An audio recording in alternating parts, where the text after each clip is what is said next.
Hi, and welcome to the Homeopathy Health Show here on the UK Health Radio Network. I'm Atik. And I'm Naila. We're both professional registered homeopaths, and between us have over 25 years of professional practice in this field of healing. The Homeopathy Health Show is the voice of homeopathy on radio and podcasts around the world, promoting and raising awareness of this truly unique system of healing and healthcare, which is suitable for all ages, young and old. Every week, we invite guests from the world of homeopathy to come and share their experiences, their work, offer insights, and essentially talk all things homeopathy. Visit www.ukhealthradio.com to listen now. To find out more about us, you can visit us at www.homeopathyinpractice.co.uk. And whilst you are there, do subscribe to our newsletter. Be inspired and join the conversation. So let's begin today's show here on the UK Health Radio Network, the world's #1 talk health radio. Real feel-good radio. Hi, and welcome to another episode of the Homeopathy Health Show here on the UK Health Radio Network. And I'm your host, Atik Ahmed Bhatti. And I'm Naila Chima. Welcome, everyone. Naila is the other host, just in case you didn't know. So it's been a wonderful week, delightful indeed, actually. So much has been achieved. I actually hope you've had a wonderful week, actually. You know, I always find that there are, even though the days go by so fast. In fact, I was saying just the other day to Naila that I need 48 hours in a 24-hour day because I just don't know where the hours are going. But, you know, there are always those times when you sit down, even if it's for, I don't know, a minute, a couple of minutes, and you ponder and reflect. And it's such a nice feeling, isn't it? It's to be grateful for what we have. And we're going to talk a lot about that as homeopaths in today's show. Now, who is the guest? Well, I have to say, it's a returning guest. It's none other than the one and the only Em Colley. And Em was on our show some time back on the Homeopathy Health Show, and we had a beautiful conversation. But since then, ladies and gentlemen, it's been a roller coaster of a ride. So I've had the honor, myself and Naila, to meet many times actually at the School of Homeopathy. And it's always a delight. She is now also an author, a very proud author of the book, which is called The Joy of Homeopathy. And we're going to talk about that.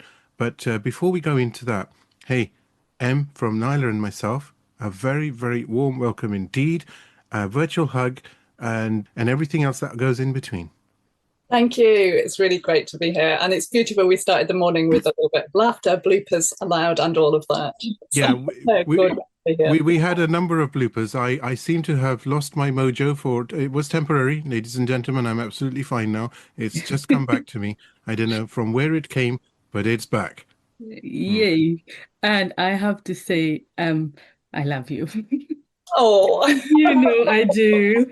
It has been an amazing journey with you, ladies and gentlemen. She has been our tutor at the School of Homeopathy, and we tell you, she's a gem of a person. She brings joy and light with her in the room where she sits, and you just want to be there and enjoy yourself with the joy of life.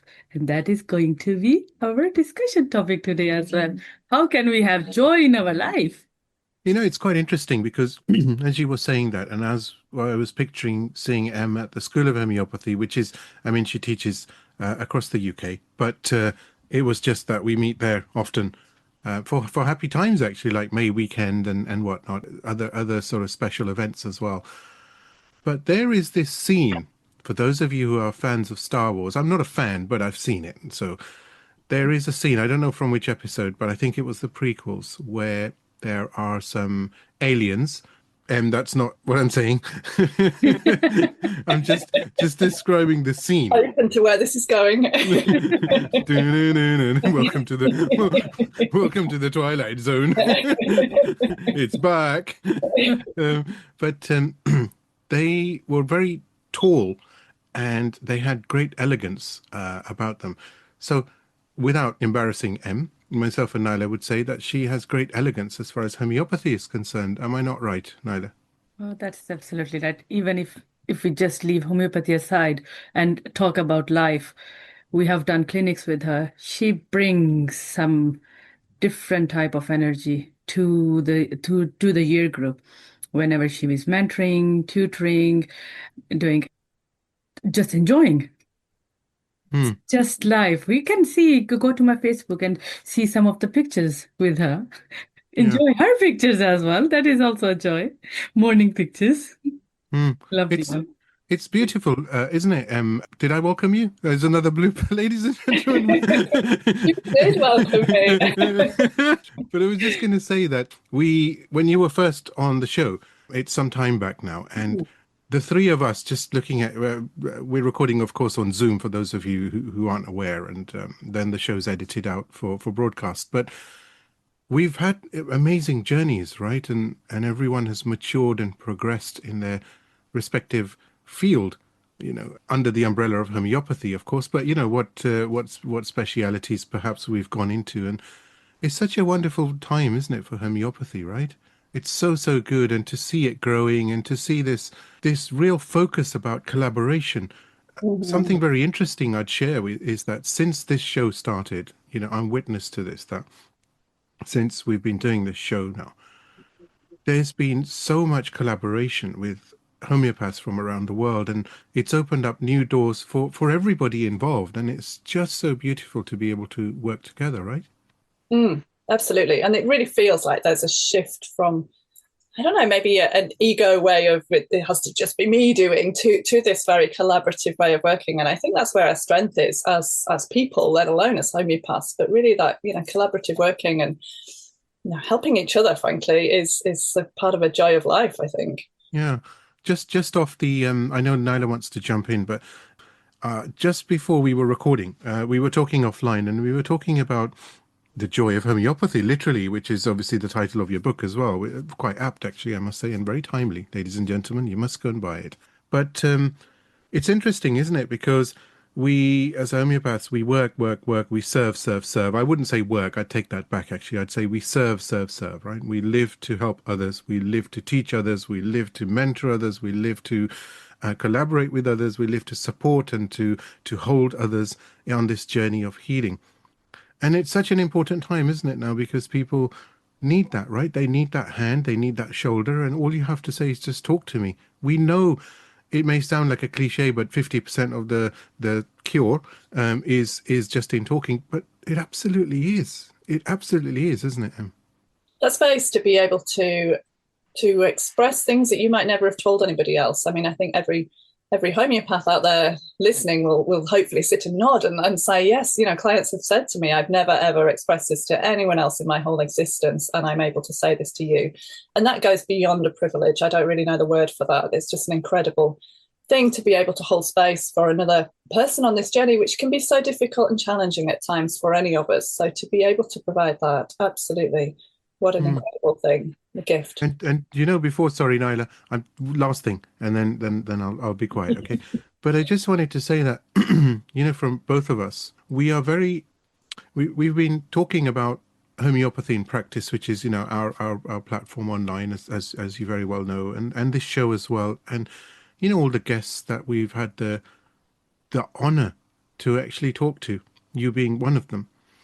And, it's also a moment to sort of show gratitude. So we are extremely grateful to you, not just for coming on the show, but for everything that you do. This is on behalf of the Homeopathy Health Show, right? And from us, Nyla and myself. So, thank you for what you do and that passion that you have and this zeal that you have. And if you do follow Em on socials, have a look at her Instagram, because those smiles and those smiley pics that you share in the morning, and these videos that you do, which are like just you. It inspires, because they're full of life. So thank you for everything you do and the people that you help. And, every journey matters, and every person that you help. Sometimes you could say, well, oh, I've only seen such and so many people, but it just takes one person. And if you change their life, I mean, wow, right? And we have no idea the impact, I think, that as a human being, let alone as a homeopath, of walking down the street and smiling at one person and how that impacts on their day and ripples onwards from that. We just have no idea. So I think it doesn't matter if you see one person a month and that makes a difference to their life. just being listened to, like you said, Atik, is such a huge thing. So that we have no idea. And I think that's a really beautiful thing. It's almost, I think it's like planting seeds. We don't need to know the impact of that. So if we are showing up with, you know, amazing intention, some good knowledge, hopefully from some excellent training and being in that space, then, you know, doesn't matter. We don't need to see billions of people every week. It's one person that gets better on their journey. It makes such a huge difference to the world. Yeah, I totally agree with you. That's what I also love about our job. If we help even one person, it means we are helping a whole family. And if we're helping a whole family, it means we are helping the whole community. And if the whole community is healed, we are helping the whole city, country, and the universe is healed. It's the impact, even the little impact that we can make, that counts. Yeah. And I have to say, I loved the phrase that you taught us in year 3. When you go out and someone asks you what you do, you just don't say, I'm a homeopath. You will say, I'm a homeopath and I love my job. I love what I do. And seriously, I have to find even one homeopath who says, I'm a homeopath and I don't like to be a homeopath. I am a homeopath and I regret being a homeopath.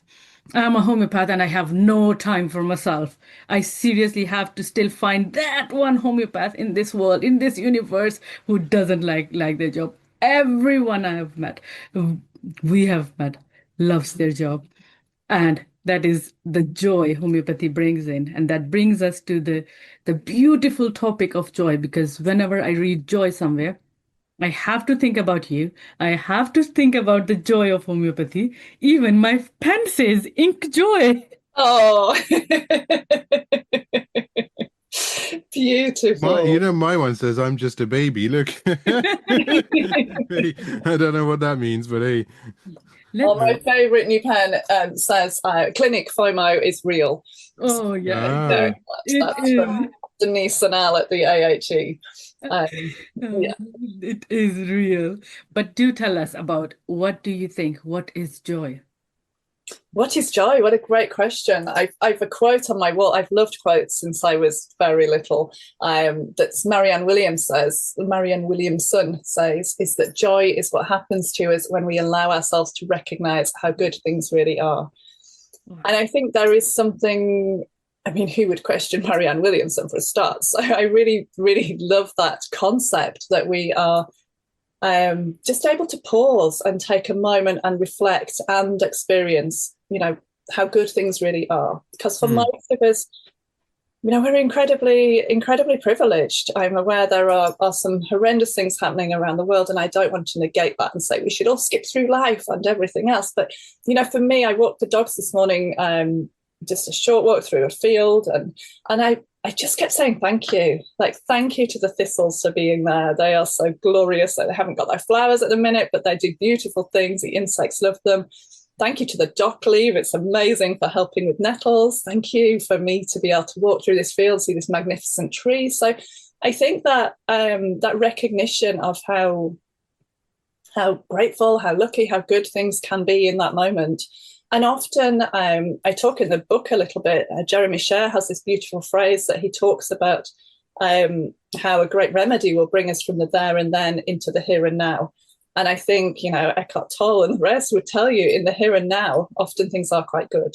So in this here and now, in the worrying about the past or the anxiety about the future, then things are harder. But in this space right now, I'm breathing, I'm grateful, I've got a lovely cup of tea, things are good. I'm chatting to you guys. I mean, how much better could it get?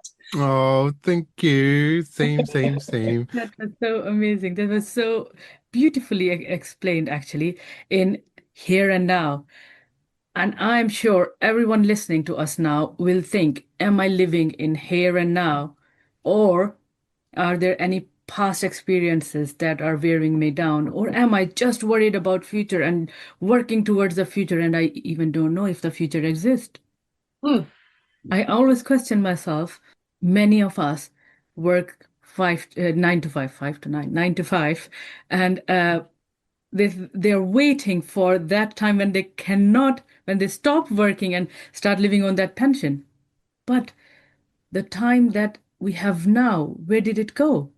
Did we enjoy that time, or did we just spend it to spend the rest of our life that we even don't know will be given to us, to just plan, just think, just be not here and now? It's so, so important for us to just sit back, take some time, take a deep breath, be thankful for being here.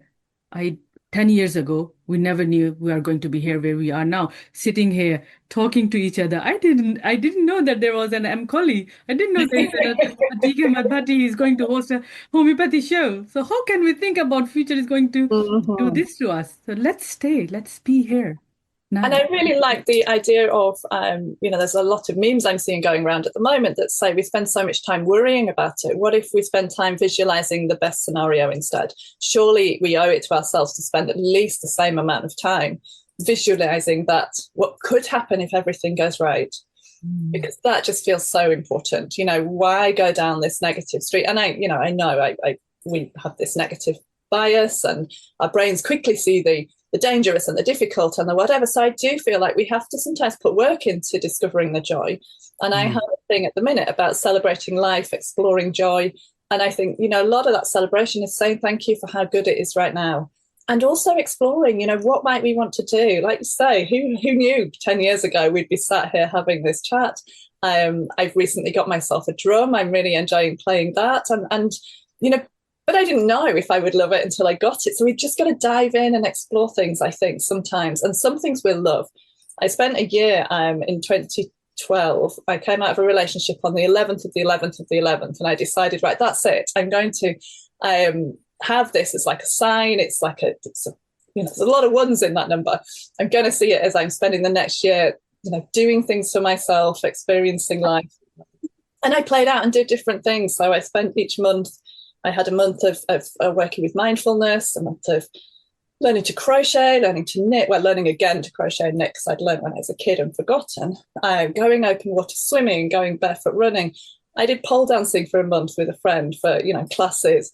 And some of those things I've continued. I'm clearly not a professional pole dancer. That one went by the wayside. But I still use mindfulness. I still crochet. I still barefoot run. I still open water swim. So if I hadn't had that year of exploring those things, I don't think those doors would ever have necessarily opened. So for me, it's something about being brave enough to step up into something uncomfortable and just explore. Is this fun? If I don't like it, I don't have to do that for the rest of my life. But I might weave that through my life to come. So I think there's something about getting out of our comfort zone. And I know I shared with you that slide that I love, that I always share with students. It's got a little circle of our comfort zone. And then it has where the magic happens out here. And we have to, I believe, to experience the magic, push that comfort zone a little bit at a time. And I think that's where a lot of joy can come from as well. Just this reminded me of the child trying to ride a bike. They are trying to be careful, not falling down, and the joy when they do that first ride, because they have now come out of their comfort zone. It's exactly that what you have shown us.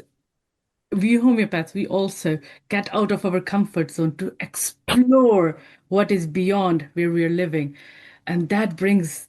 When you find that remedy, that remedy, where did I go? How did I find that remedy? The joy in our heart, in our prescription, that when we are giving it to the patient, and then when they come up and say, "Oh, that was wonderful, what you've given me," that is, let's get out of our comfort zone. Let's just explore what is there for us. Let's just enjoy the joy. Yeah.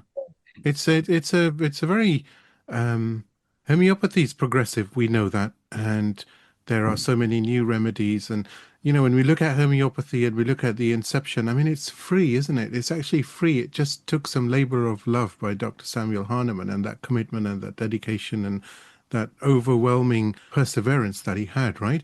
But it's free. We see it, like you mentioned, when you're walking and you're taking a walk and you're grateful for so many things, right?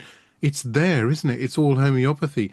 It's really everything has been given to us, and it's just such a beautiful time to be grateful and to have this joy. I mean, that's one of the joys of life, right? That things are there. And I remember it took me back as you were both talking to how I absolutely hated my job before homeopathy. I was working to pay the bills, literally, right? And I didn't like it. And I never knew that many years later, there would be this time where, one can find themselves, right? In a time of, for want of a better word, joy.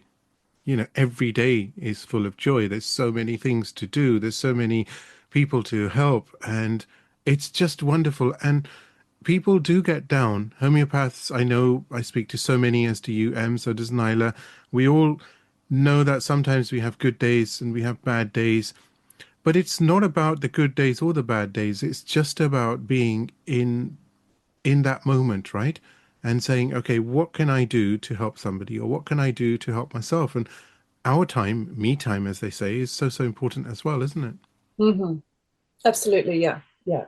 And I think that, I come back to that Marianne Williamson quote, joy is what happens to us when we allow ourselves to recognize if we're bowling on to the next thing and the next thing, we haven't got that space to pause and go, oh, okay, wow, actually, this is pretty epic that I'm grateful to do. It might have been a tougher day or whatever, but I am, what an incredible gift we have. And we've been given from this, amazing lineage of practitioners before us.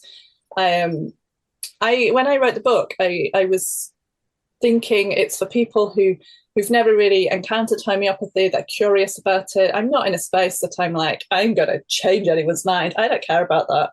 I'm like, I want to plant seeds. And for people who are like, oh, what oils do you use as a homeopath? And I'm like, yeah, that's not quite what we do, but have a read of this. Yeah. But it really intrigued me that Andreen, the principal of the Northwest College, kind of said, it's not just for students and for people new to homeopathy, it really is for practitioners to remind ourselves of the joy of what we get to do. So I do think there's something around that pausing, that stopping, as you say, that me time, that, I think we all know hopefully we don't all know, but I've done the burnout thing a few times and got, single parenting, working, setting up, running a business, everything else. It can be a lot. And, if you're getting to that place where we're looking at a diary and thinking, oh, gosh, there's no time for me in there, maybe we need to tweak that a little bit and make sure we are, fully resourced and able to really show up, for everyone around us. And I have a thing at the minute about being selfish. And I really think the word selfish has been, put down and put into this really negative space. And actually being selfish, I like to hyphenate it, means we're caring for ourselves in that space. And then we can look for everybody, look after everybody else. And I think many of us as homeopaths are women. Many times, we're running our business alongside other things, whether it be working a second job or a first job as we build our business up, or caring for children or parents or whoever else. And, we're flipping epic at doing lots of things, but sometimes too good at that. And sometimes we need to take that space and really carve out.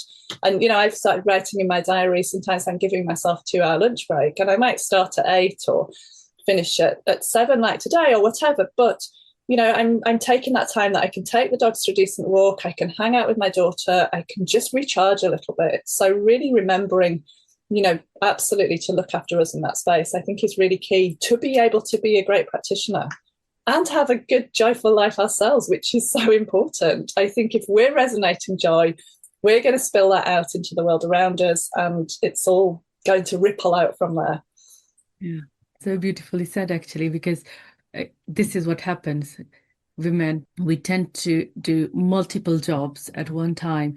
We keep on giving, and the burnout is real. And that we know from various remedies in our Materia Medica, phosphoric acid, picric acid, all the muriatic acid, all the acid remedies. Usually it's always she written in that she is like this. She is like that. We do tend to burn out. We do tend to forget that we have to take care of ourselves so that we are able to take care of others. If we are sitting here tired ourselves, we are not being mindful, we are not being selfish.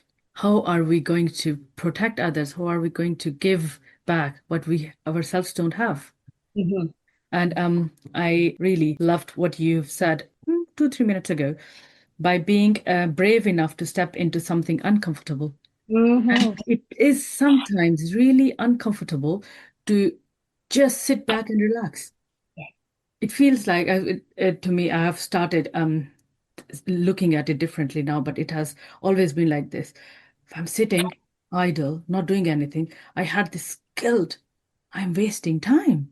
Mhm. To use this time to do this or that, or I would scroll on my phone. Are there any messages that need my reply, or are there any emails that I have not responded to, or just coursework? Oh, maybe I can do read this and this that I can add to my coursework. And do I really need to do that? Why can't I just sit still?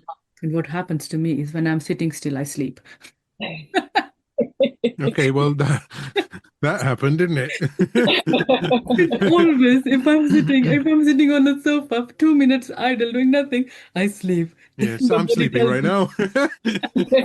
Wake up, come out of the zone. I could even say my hobby is sleeping. Oh my goodness, one of my favorite things is an afternoon nap. I just Oh, just love it, right? It's the delight. best, isn't it? It's the best Yes, thing, right? absolutely. And then, and then we can be rested to start again. There's such a lack of information, I think, about resting out there, which is coming through now. It's just very exciting. I don't know if you've seen, there's a beautiful woman, I can't recall her name right now, in America, who's set up the nap ministry. And she has Oh, a big yellow front, and the name escapes me, but I can find it later. But yes, this idea of just stopping and not doing. And so she has, collective naps. So you rock up and you just nap no. in a room together. And just what a brilliant thing, because rest is so sacred. And we have this really out of balance. If we think about the yin and the yang, and the yin and the rest and the quiet and the pause, and we have this very yang-based society where we're rushing, doing, succeeding, achieving. And I think that all of that is beautiful, but it's not in balance. So if we can, like we see with a good remedy, we bring ourselves more centered, more into balance. If we can do that resting, I think we have a collective responsibility to rest more. Yeah. Yeah. This reminds me, I know it from my ancestors. It was like an important thing to have a nap in the afternoon for an hour or 2 hours. It was like the to-do thing. It was, no one ever thought about not to do it. In our modern society, it has become like work through the light hours and then sit on the sofa, watch TV, scrolling through. It's become so common. Like the attention span has started to decrease. People cannot watch 2 hours, 3 hours movies. It has to be 2 minutes, 3 minutes, or even 30 seconds. If it grabs your attention in first 3-4 seconds, that is a good video. That is a good video. Yeah. We'll get millions of views. Where are we heading? It is, That just reminded me of Tom Cruise, and he says, "Show me the money," right? You know the film, right? Yeah. So in this case, it would be quite different, right? But it would be just tell me the facts. Like you can come across some people, and it's like you're talking to them, and they'll just stop you, and they'll say, "Just give me bullet points." 9 a.m. had meeting, success. Brilliant. Move on. But we need to make time, right, Em? We need I to want so the much. depth. I want the detail. We watched You know? Forrest Gump the other night. I want those like long, slow, gentle films. I think our nervous system needs that as well. We've It had too does, much of the like go, go, go, go, go. It's just too much. So isn't it? We're living in a society of adrenal fatigue. mhm. Are we yeah. not? And that is what we are using in our practice as well. Adrenal cortex, cortisone, steroid hormones. Just because our body is producing them, we are not meant to live in a society that is always bombarded with so much information all the time. The mind is active all the time. Kids have so much knowledge about Mhm. things. It's like the factual knowledge that they talk about. Where are you getting this information from? At a Hmm. 5-year-old, they are talking about the things that we even didn't know at the age of 10. They don't need to know this, Mhm. but they're Yeah, there's getting a it. lot of, yeah. There's a lot to catch, and they're getting older quicker. They're getting wiser, too wise for their age. They're not enjoying the childhood Mhm. just because it's so much happening. You have to know everything. You have to keep up with the pace. And if you don't keep up with the pace, you are left behind and you are an outcast. Hmm.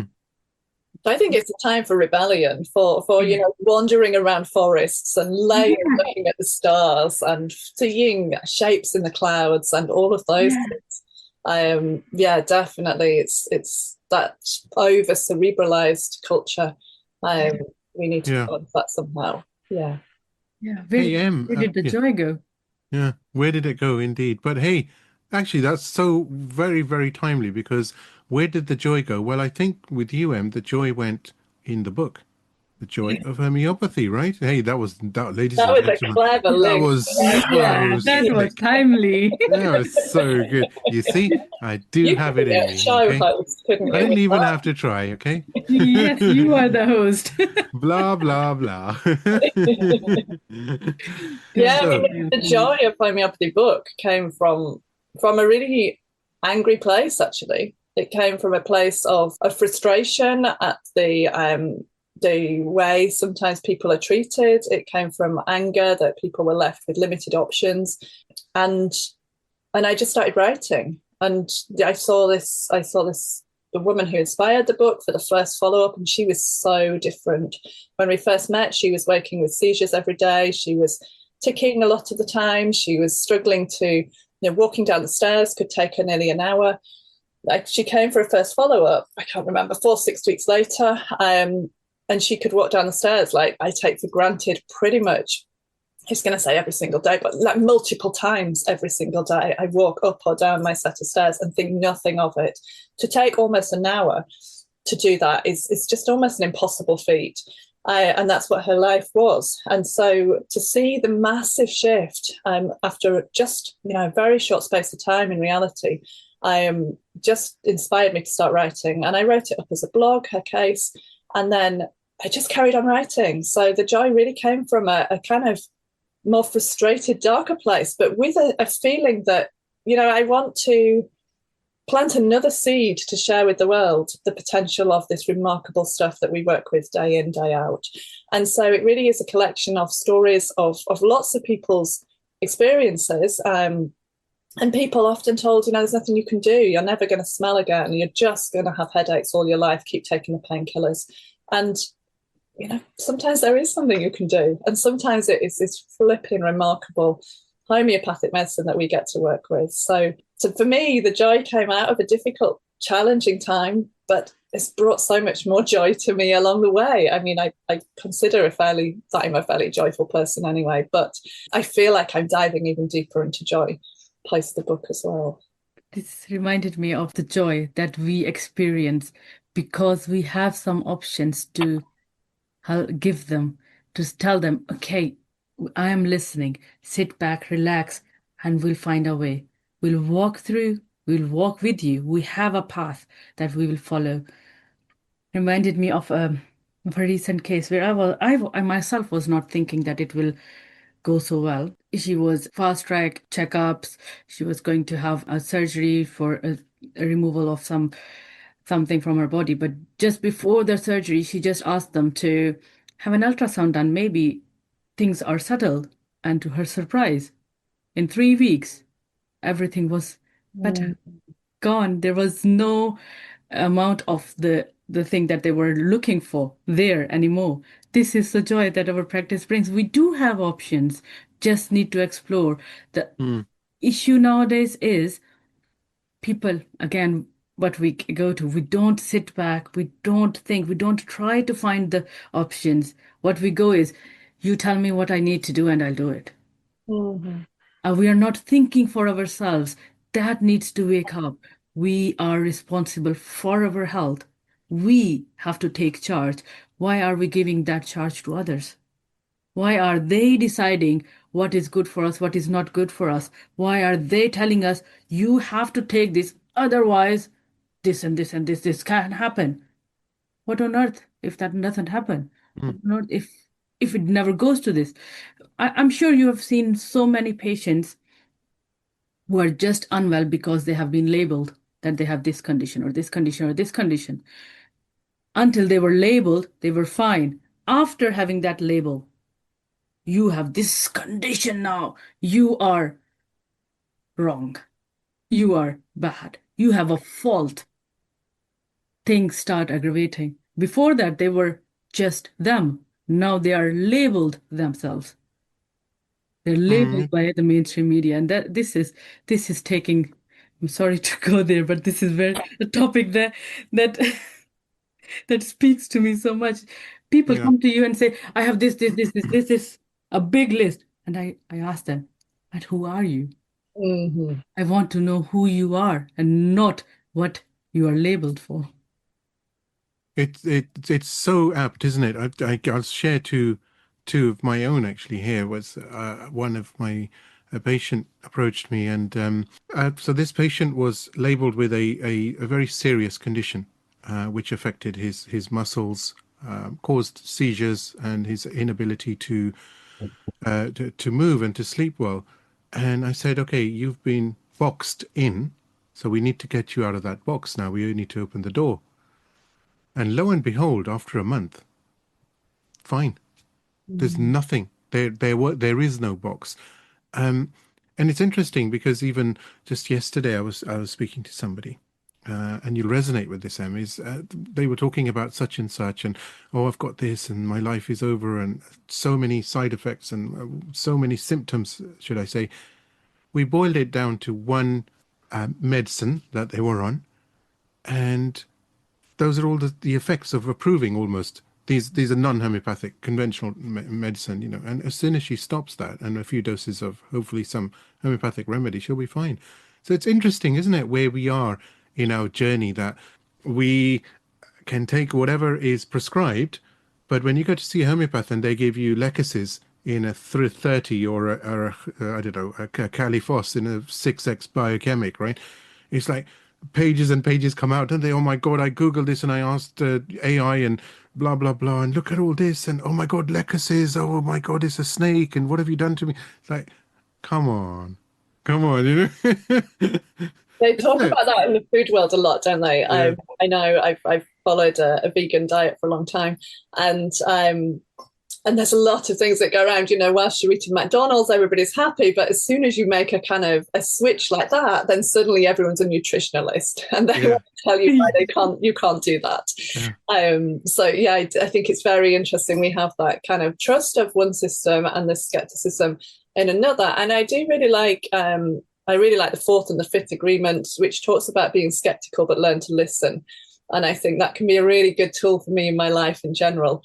You know, just learning to listen fully to our clients. And we don't have to believe everything we hear in the world, but, you know, being skeptical, but learning to listen is a beautiful skill.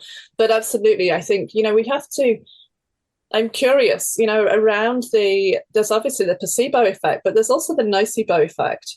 So, you know, and have a similar kind of level of action. They talk about placebos around about 30%, 40% in some studies. And nocebo, I believe, is a similar thing. So, you know, personally, I'm very fascinated about the concept of placebo. I think if our bodies can heal ourselves, like how flipping impossible. Exactly. Not getting super Who cares? Placebo. I mean, I see homeopathy working way beyond placebo. And I talk about that in the book and share some studies. But it's so beautiful what you said. I treat a lot of, I've had the good fortune to treat a lot of doctors and nurses, okay? And they come to me and they said, oh, we don't believe in homeopathy, it's placebo, and I said, okay, so now tell me, if it's placebo, then what's the problem? And they said, what do you mean? I said, is there a problem? They said, well, no. I said, you're healing, right? They said, yeah. So then I said, good luck then.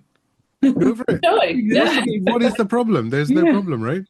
There's no problem, but there is the nocebo effect. So nocebo effect. Equally, we're told we've got a condition or we've told that something's going to happen to us, then that whole thing can play out. And that's, you know, the beauty and the challenge we have with our incredible minds. I think we can be working against that or with it. Yeah, absolutely. Absolutely. Yeah, I love the word, the nocebo effect. That is what The labeled effect is actually Can what do, yeah. happens is you start Googling those things. Okay, I have been given this name, this condition name, and then you start, oh, I have this, I'm going to get this, and I'm going to get this. And even if you were not going to, just because our minds are powerful, just feed them, just tell them what you so beautifully said. Just think about the positives. But What it all worked out. what if it all worked out? What if it was just a mistake? I tell you, my husband, he had high cholesterol levels for a while, and we worked nutrition, homeopathy, and he was not on any medications. And recently, he had a blood test, and the blood test results were like amazing, brilliant, perfect results that he could ever think of. He said, "Oh, I think they've done a mistake.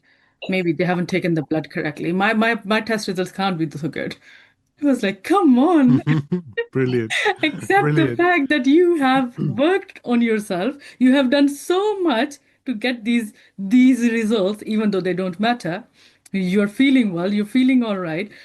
Accept the fact. Let's just enjoy. Have the joy of feeling better. Why Yeah. not? Why do you have to always say, no, there's something wrong? No, this is not happening. No, this is not right. Yeah, there's a beautiful line. I really like musicals, and there's a really brilliant line in Rent, which is the musical set around I think AIDS in the 90s in New York. And they talk in there, someone's just got their test results and they're not great, and they're at a support group, and they're sort of saying, how do you feel today? It's like, not good. And it's like, no, really, how do you feel today? It's like the best I felt all year. And the line is, well, then why choose fear? And the response is, I'm a New Yorker, fear's my life. But so, the fear for many of us is our way of being and our way of existing in the world. So shifting that paradigm is a challenging thing. But how much when we see a client come back after a really nice remedy match, then they're less anxious, they're calmer, they're more in the moment.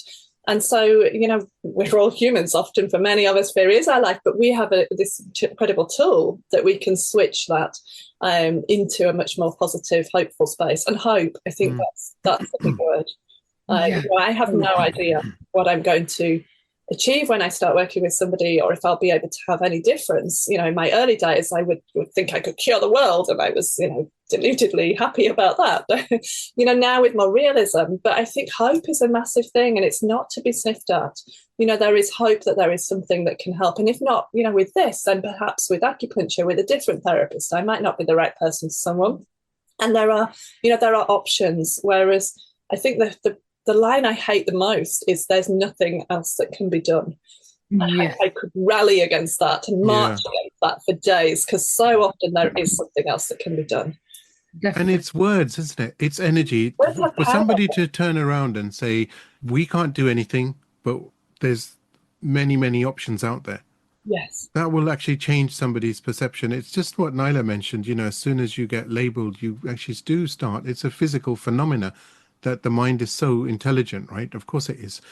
It's, that psychosomatic influence, isn't it? And then you start producing symptoms, right? And it's before that you were like, fine, what happened in 2 hours, right?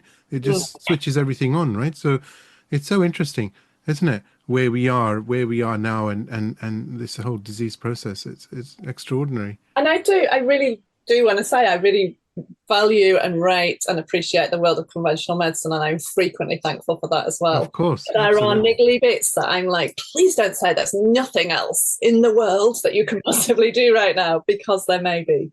And I think hope is as important as anything else, to have in those spaces. I absolutely think this is the word. Believe it or not, we are at the end of our podcast episode, actually.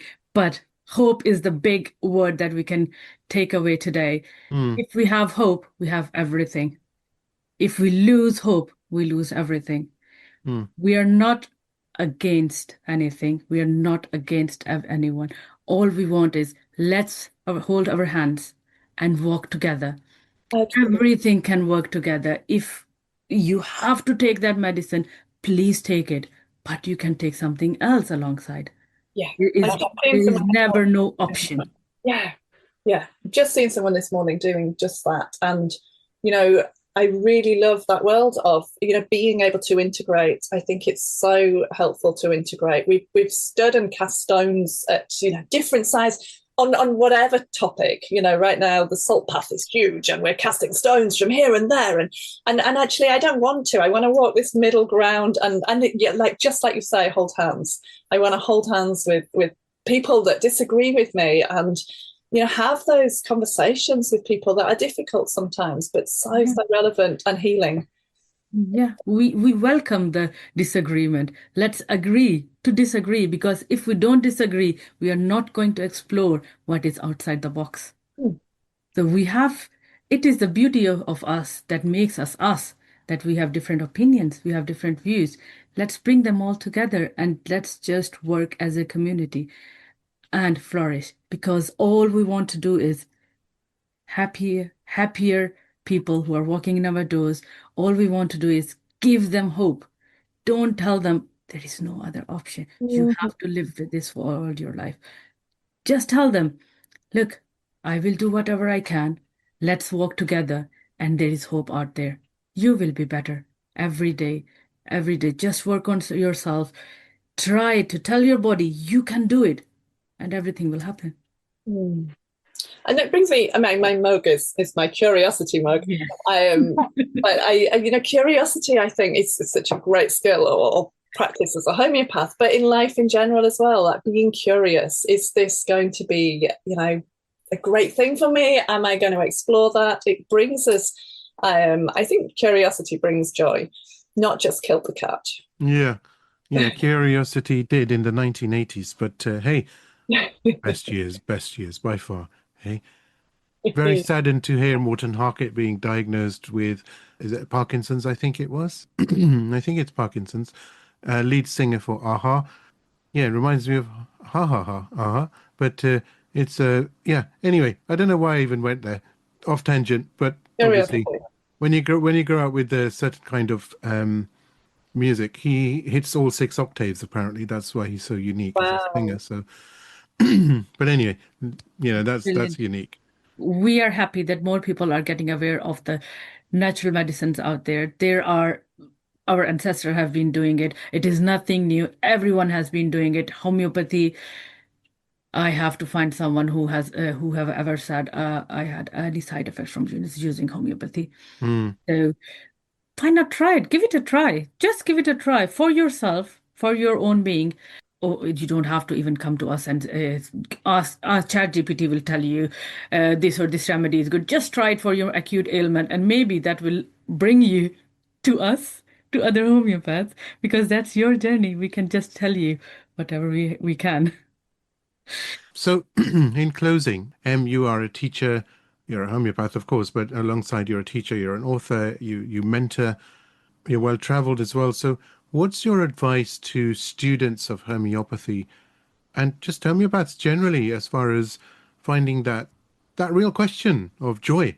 We have ups and downs, right? It's a reality. So it's not like, oh, we shouldn't talk about it. It's like, of course we do. If our patient doesn't get better, we're going to get down. That's the number one thing that happens, right? And we think and we have sleepless nights and so on and so forth. But then there are happy days as well. But what's your sort of takeaway advice for this episode? No, great question. So years ago, my dad said, if you get thank you cards or you get people, telling you what a difference you've made, then keep them, collect them, put them in a book and have them as something to look back on if you have tougher times. I think that's advice for, anybody, not just homeopaths, just to be able to remind ourselves. But I really feel that, like we've talked about being selfish, putting ourselves at the middle of that thing, and there's all the cliches, aren't there? Put your own oxygen mask on first and all the rest. But, really we do need to be nourishing ourselves, looking after ourselves. For me, I think supervision comes into that as a big part of it. Having regular supervision with, whether it be peer supervision, whether it be one-to-one, I like to do both. I think just so that we can pick up on, are we running down this road to not looking after ourselves in this space? So I really feel that a lot of that being able to experience joy comes back to that nourishment of ourselves. If we're eating rubbish food, we're going to feel rubbish. If we're not taking time for ourselves, we're not going to be able to show up, to our full potential. So, and ultimately, stanza 9, isn't it? We need to be doing this for the higher purpose. And it's just beautiful to connect. I think connecting is a big part of that as well. I've spoken to homeopaths over the time who've said, it's so isolating being a homeopath. I'm like, is it? Like, it really shouldn't be. It doesn't have to be. Don't think we've got to just do this job by ourselves out there in some outpost or something. That's just no good. Connect, collaborate, have those, go to the conferences, dance. We were dancing yesterday on the chairs around our kitchen table. My daughter came home with a hoodie that said players only love you when they're playing, you're playing, from the Fleetwood Mac song Dreams, and so she didn't realize it was from a song, but I was like, oh my goodness, it's from this song. And we just started dancing. And I think dance and movement and honoring and nourishing ourselves are probably the short end of my long waffle there. Amazing. I think that is the best takeaway for us homeopaths and for everyone who is listening. Gratitude to yourself, self-care. We are looking for a better word for self-care. If you have it, please put it down in comments. Message us. We are going to make it a big word, self-care. Self-care doesn't have to be called self-care. It sounds like bubble baths, doesn't it? Like we were saying at the start, and so sort of fluffy things and really, spa days. And it really needs to be that deep nourishment of ourselves. I love, one of my base discoveries of my 40s was Kristen Neff's fierce self-compassion. And I think, remembering that self-compassion is huge in that, journey, and recognizing, we deserve to be looked after too, not just look after. Self-care could be just like going on a walk and saying thank you to whatever comes in our way. Thank you to those flowers. Thank you to those plants. Thank you to the air that we're breathing in. Thank you to the water that we're drinking and is nourishing us. Let's be thankful for what we have and forget about what we don't have. And I think that is the best takeaway for this episode. It is a very, very beautiful episode with you. I think if we can take away one thing, even one little thing from what we have discussed today, that can change our lives. Let's just be here today. Let's just live today in this moment. And with this, we'd love to thank you for coming on our show. Thank you, Em. Thank you. It's been an absolute honor. Always a pleasure, and kudos for everything that you do. Oh, thank you to both of you. And again, you've expressed gratitude to me, and I would like to express it back to you. You're both totally remarkable souls and shining lights in this world. And thank you for all you're both doing. Thank you so very much indeed. If you are looking for a supervisor or you want to do peer supervision, Em is a wonderful person. I do tell you, at the supervise as well. I will take a few years to supervise anyone, but I am going to them for supervision. Peer supervision is very, very important for homeopaths. It nourishes you. It encourages you. It helps you in those little faults that we encounter in our practice. So don't stay alone. Connect. Connect is the theme of this year. Connect as homeopath. Our email addresses are also connect@homeopathyinpractice, because we want to connect. Beautiful. Thank you, Em. Thank you. Thank you. I do hope you've enjoyed this week's episode of the Homeopathy Health Show. Tune in every week for inspiring conversations, bringing you all things health and well-being to your radio and podcast apps. The more exposure the Homeopathy Health Show receives, the better for homeopathy around the world. And please do support the show by clicking follow on our socials. You can find us at www.homeopathyinpractice.co.uk and on Facebook and Instagram at Homeopathy in Practice. Do give us a follow on there. Let's promote the voice of homeopathy around the world together. Until next time, stay safe and take care.